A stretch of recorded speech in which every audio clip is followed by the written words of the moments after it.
Would you like to learn from those that are taking their lives, their businesses, and their passions to the next level? Best-selling author of Speakeasy and master connector Lou Diamond is here to connect you to some of the most inspiring and amazing people on this planet. Get ready to thrive loud with Lou Diamond.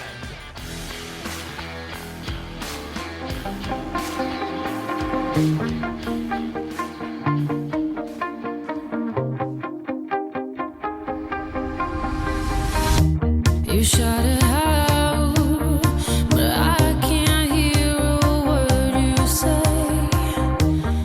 Welcome everyone to another spectacular episode of Thrive Loud with Lou Diamond, connecting you to the most inspiring and amazing people that are thriving each and every day.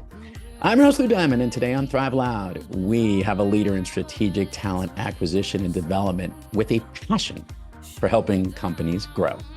She founded a successful business that supports public, private, and private equity and VC-backed companies with talent. She worked closely with the leaders of her clients to help her drive right fit recruitment decisions for the company, its culture, and its people. She's an awesome mom and loves to compete and win.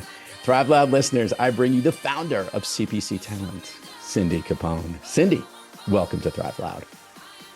Super, Lou. Thank you so much for having me. I'm very excited to chat about all of these things.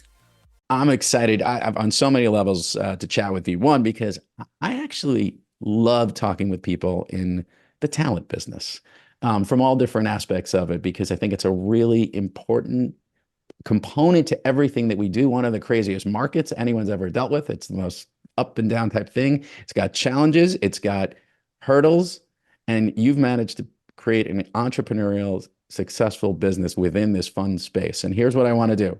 I want to bring the listeners up to speed because I know a little bit about you. Let's do a little rewind. I do not want to go all the way back to the womb. I want to understand, Cindy, how this thing you're doing right now became your gig. Sure. No, I'd love to. And listen, I'll take it a step back too.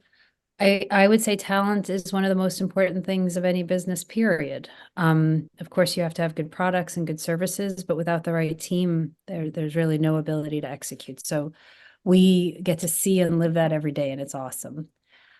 So I think you know a little bit about me, Lou, but I started in finance. I worked in Wall Street for 20 years in professional service sales. I liked it, but never really loved it, and started to see how the people were able to, the people on a team and how they worked together and who the leadership was able to have a huge influence on success.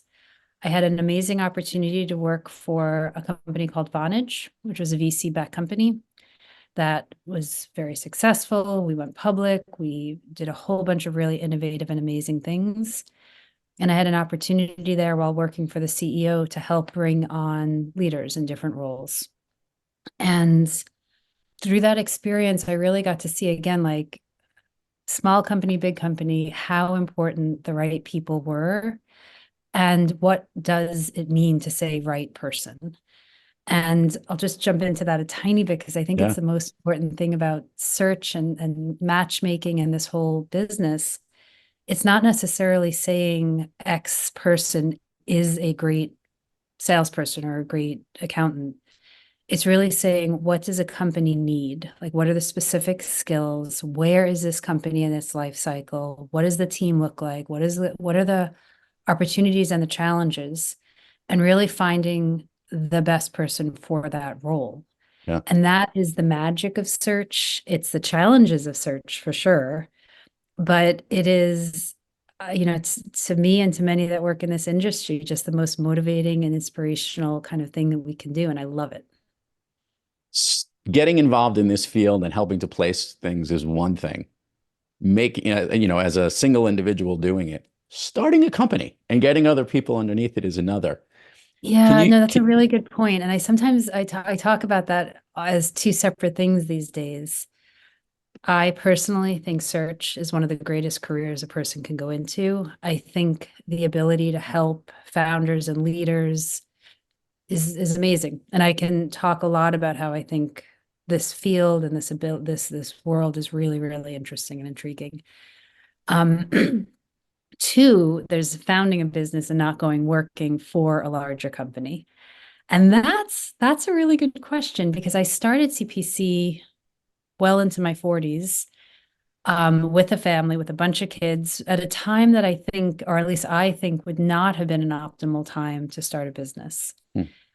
And I will sometimes wonder what I was thinking at the time. But and this is a conversation that a lot of us or fellow founders kind of think about. Like, I don't know if there's ever a perfect time, but having the experiences that I've had and having a passion for how we wanted to do it, kind of the only real path for me was starting it. And culture and how we're building it and how we're giving our clients like very customized, very collaborative efforts and search and partnership is how I want to do this. And it is how we're doing it, and we're being really successful. So that's awesome. What would you say right now with the environment we're in? We're recording this in February of 2024. What would you say the environment is in the talent industry right now from the space that you focus on? A lot of people, if you go back a year or two ago, they were very hesitant about what the year would come and ups and downs in the economy. And obviously, talent goes with the heartbeat or the pulse of that. From someone who has a good view of dealing with that, what are you seeing across the space in the world that you tap into each and every day? Sure. I see it increasingly difficult to find the type of talent that we need for the roles that we need. So if you were to talk to a different type of age, like a larger agency that's placing thousands of tech people for Google, they're going to have a very, very different answer than what I'm going to have. Yeah. And that market has shifted in a different way. But when we work primarily with private equity backed companies, always innovative companies, always companies that are involved in a transformation that are re-energizing and redoing a big part of their business. We look for candidates that have had success in multiple, let's say, cycles. Like they've seen downturns, they've seen high growth environments, they've been able to be successful in large companies and under-resourced companies. That's always something that we kind of think about. Like, was this person successful just because the ocean was rising, or were they able to kind of outperform whatever market environment they were in? And that's like what a good recruiter should be doing. And we take a lot of pride in our ability to really delve into that with our candidates. So for us, when there are increasing pressures on companies, whether it's interest rates or whether it's more competition, like we, and I say we, speaking from the seat of my companies, my CEOs, we need better, more experienced talent, and finding that with the full cycle experience is hard. Yeah. It's funny. You would think here we are, 2024, from online resumes to LinkedIn sites to where every bit of talent is, the access and the information of seeing who's out there. You would think in this day and age that would actually be something that would be a lot more easier to tap into and ways to deal with it. Yet that's something that I believe hasn't ever changed. And I'd love to get your take on this. The ability to communicate what the opportunity is, find the specific niche of where it is. It isn't just, is it more difficult today or than it was maybe years ago in trying to find the right people and bring it together? Or is it just that it's always been that challenge of trying to match make that right fit and that you're looking for each time? I'd love to get your take on just the pulse of what's out there. Listen, I think on some junior roles, my impression is that technology is helping drastically. And we see it in terms of even doing some kind of testing or pre-interviewing through Zoom or different things. Like there's a lot of great advances that I think are helping, especially entry-level workers get in, like not just having who your parent knows, but really opening up a pathway for a lot of people. So I view that as very positive and interesting. And because we're a little like just tech savvy on our side, so we're always kind of following that and seeing, is there anything that we can steal or utilize or use? And there's some interesting things for sure. On what I would call mid-level and senior roles though, where we are looking for so many different quantitative and qualitative aspects. And as I was saying earlier, my firm, we don't get called if the search is easy. If you can post it on LinkedIn and find 50 qualified people, then we wouldn't get called there. It's not, there's no competition on that Right. level. Where we get called is when that isn't easy. And I think we call ourselves strategic talent advisors, because what we're really doing though is we're starting often when a client, let's call it a CFO or a CEO or a head of talent, is even formulating what they think they need. Yeah. And they'll sit there and they'll say, like, these are 3 actual things this person has to do. We have to get more clients. We have to do a better job servicing our clients. Whatever kind of the core pillars are. And then we're going to talk pretty deeply about like what hasn't worked, like why either the person in the role isn't the right person or why the structure isn't the right. And there's a lot of work at that point, like very consultative, on how to structure the role so that it's attractive to candidates. Because again, we're always looking for A+ rock star candidates.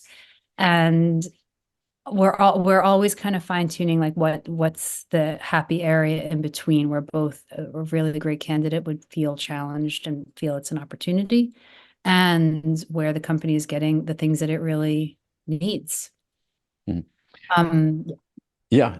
I like asking this question as it relates to people who are in we'll call it the professional services field, because that's what this is. Yeah. And it is a real tough job to basically almost become part of the team with your client and understand their strategic developments, their needs, that fit, and understand even what their culture is like.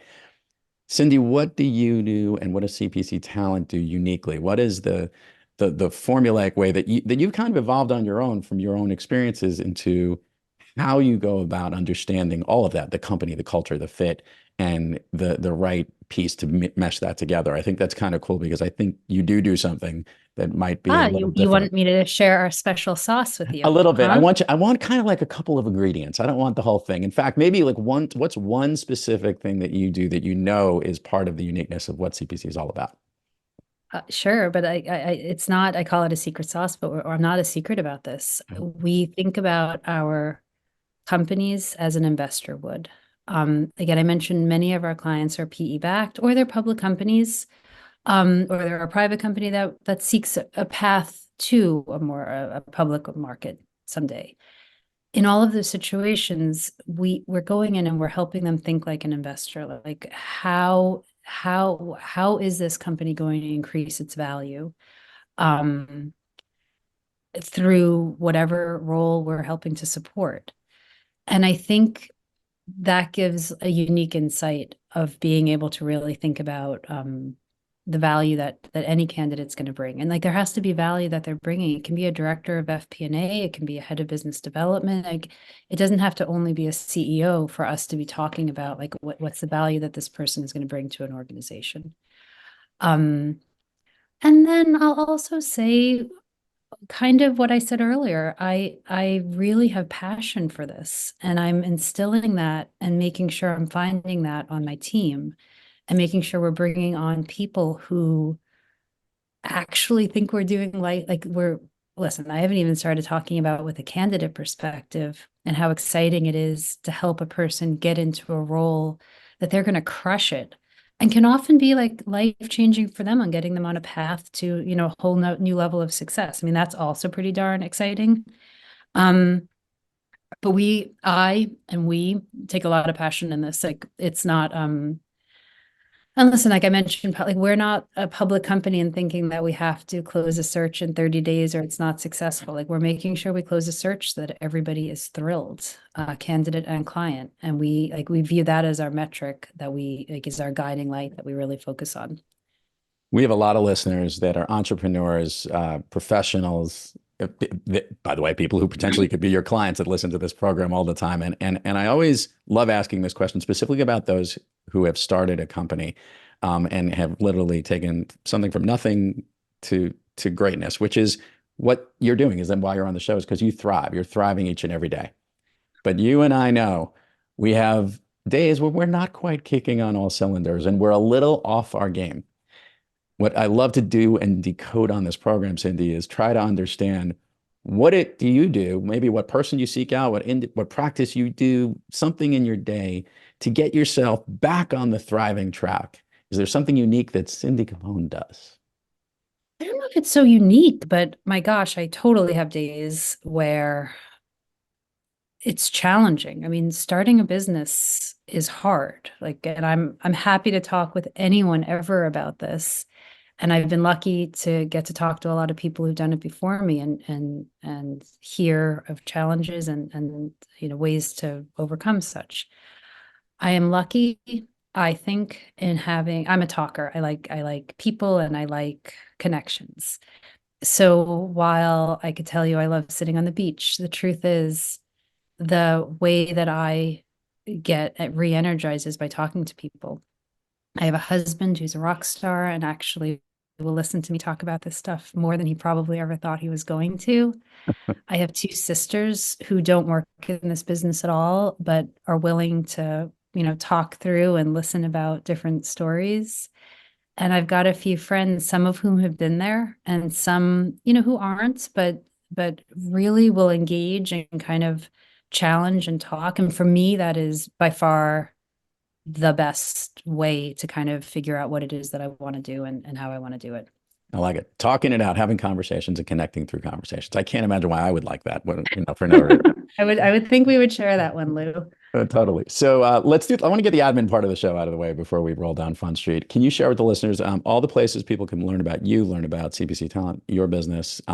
Let's do that. I'll put it in the show notes, but they'll get more engagement when they hear it from you. Listen, we have a website, cpc-talent.com. Please, we've got case studies. We've got lots of info there.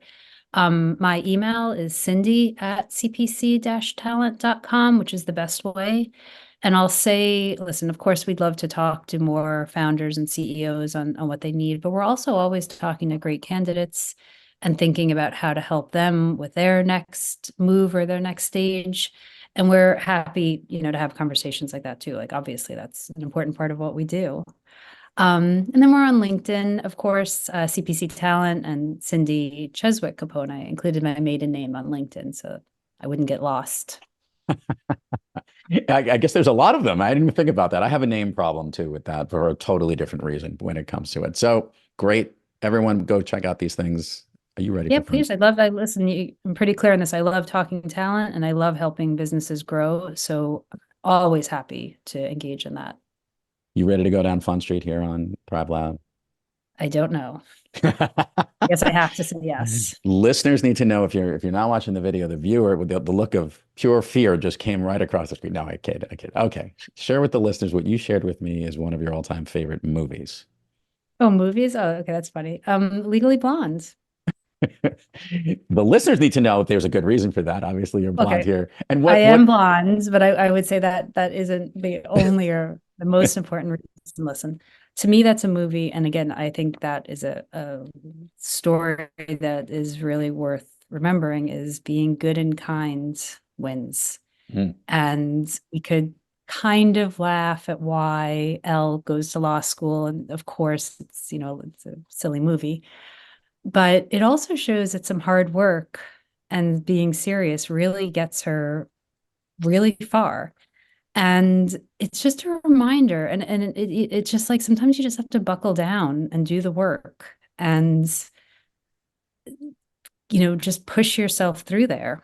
And I'll say one of the other reasons I love that movie is it's the power of friendship. I mean, that comes across many times and it's a driving force in my life. And it's something that I rely on. So yeah, come on, good friends. What could be worse than that? I did learn, first of all, I can't believe that the movie's been out for 22 years, which just blew my mind the other day. I don't see it. I don't watch it often. I just it's a movie that I always think of that makes me happy. Yeah, and when it's on, it sucks you in. It's like you can't not watch the movie. And I did learn, talked about friendship. They say it at the end that the woman who plays her arch rival legal friend, I forgot the actress's name, but they're really best friends in real life. Like that started. Oh, you're kidding. Yeah, they really are. They're very close. I didn't know that. Yeah, very close. It's her and Reese Witherspoon. So I'll get her name. See, See, that's why the power of friendship. Who knew? All right, we're going to do the speed round here. We call this, it's a stroll down Fun Street. It's almost like a pub crawl. And fittingly, come from the UK here, we're doing a little bit of a pub crawl week, but it's really just, we're taking a shot of gumption. And I'm just asking you things that you like. And we're going from place to place to place. All these things are the things that make you thrive, make it lift you up and motivate you. Ready? Super. Okay, Okay. I'm ready. All right. Of late, like recently, a song that you love to listen to, or maybe one that pumps you up. That's a funny question. I have been listening to a certain song, Titanium. Ooh, I actually had my whole team listen to it on a Zoom call the other day because it just is a song when the conversation's getting a little rough, you're like, oh, I got to get out of this mindset. That's a good one. titanium, I like it. A favorite food that is not a dessert. Oh, sushi, Favorite dessert. pretty much all of them. Um, but I would say brownie with ice cream. But honestly, I don't know that I would say no to any desserts. Fair enough. An activity you wish you did more of. Ooh, swimming in the ocean. Oh, wow. You do that a lot? Do you when you No. get a chance? No, but that's why you want to do more. Okay. Oh, That's why I asked the question, but I was like, oh, that's pretty cool. An activity you wish you did less of. oh gosh. A lot of like administrative paperwork Yeah. tasks The busy work. yeah, I hear it. are not my favorite things, and I don't know that I'm that great at them. Right. A relatively recent activity that you've tried. It's new to you that you like so much you want to tell everybody else to try. Oh gosh, okay. I will, but you're gonna think that I'm swimming a lot more than I actually am. I did do a cold water swim Oh, to okay. celebrate a recent birthday in January. When it was really, really cold. The swim lasted for about 30 seconds. But there's a lot of evidence and studies that different cultures, especially ones that don't have a lot of sunshine, that the cold like creates the release of endorphins Yeah. that like leads to more happiness. It was really cold. It was like not comfortable, but it felt great afterwards. Yeah. We have a lot of people who've gotten the ice bath thing in their homes installed Yeah. and stuff like Yeah. that, and they're doing it more and more. We've had a bunch of guests who like literally are trying it and now making it part of their routine, which is pretty amazing. Yeah, I I haven't gotten the ice bucket thing yet, but that might be next. But who I knows? will say it was definitely uncomfortable. It was not like fun in the moment, but it definitely had a high attached to it. That was pretty fun. Three more questions for you here. Okay. If I could snap my fingers and you could be anywhere in the world, where are you? There's two parts. I would want to be with my sisters, like with my family. That would be important. But I'd say it's a lot of places I could go, but anywhere in Italy on the beach in the summer, is that an That okay sounds answer? that sounds spectacular to me. I'm packing my bag. I'm ready to go. Uh, the next question is you had mentioned that I had mentioned actually at the Open that you're pretty competitive and you play lots of different sports. What is your go-to favorite thing to compete in athletically? Oh, Lou, I'm dating myself here, though. I would not call myself athletically competitive any longer, But you were. but I used to get pretty competitive with sports, and I played lots of them at different points. Now, though, I am running, and I've joined a running group, which is amazing. I'm like super, again, like that's like a theme with me. Like there have to be people and groups and people I can talk to. I am not going to go for personal bests in running, but I am going to stay in the running group and keep running. We run half marathons every year, and I'm just going to keep up with that. And I view that as like a huge accomplishment at this point. Last question. For the goal and the things that you would like to see for CPC talent, what are some of the things as we're at the early part of this year? What are some of the BHAGs, if you would, for what you want to see for your company, maybe for your clients ahead for this year? For me, it's about growth for this year. We've put in a lot of operational procedures. We've operationalized a lot of our work. We've done some really good stuff on the back end. So we just want to keep working with and supporting more clients. Internally, I also care a lot about our team and making sure that they're getting to do kind of more and more of the interesting things that they like to do. Um, Listen, that they're making as much money as they can. Like, this is all about that also. and that they're able to grow and scale their business in their lives. Like that's pretty important to me as well. Great leader, great connector, great conversationalist, great podcast guest. Cindy Capone, CPC talent, best of luck to you on everything that you're doing. Continue to be moving forward, and looking forward to hearing good things from you. Thank you so much for coming on the program. Thank you, Lou, for having me. It's been a real pleasure. I appreciate it. To all our listeners out there, thank you for joining us. And until next time, keep moving onward and upward. And remember, be brief, be bright, be gone.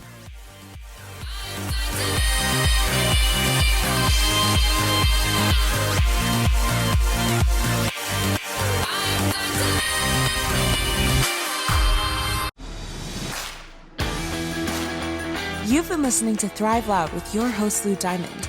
Check us out on the web at thriveloud.com and follow us on Instagram, LinkedIn, Twitter, and Facebook at Thrive Loud. And check us out on the Good Pods app at Thrive Loud, where you can follow, listen, and connect directly to Lou and all of the Thrive Loud episodes. Thanks for listening.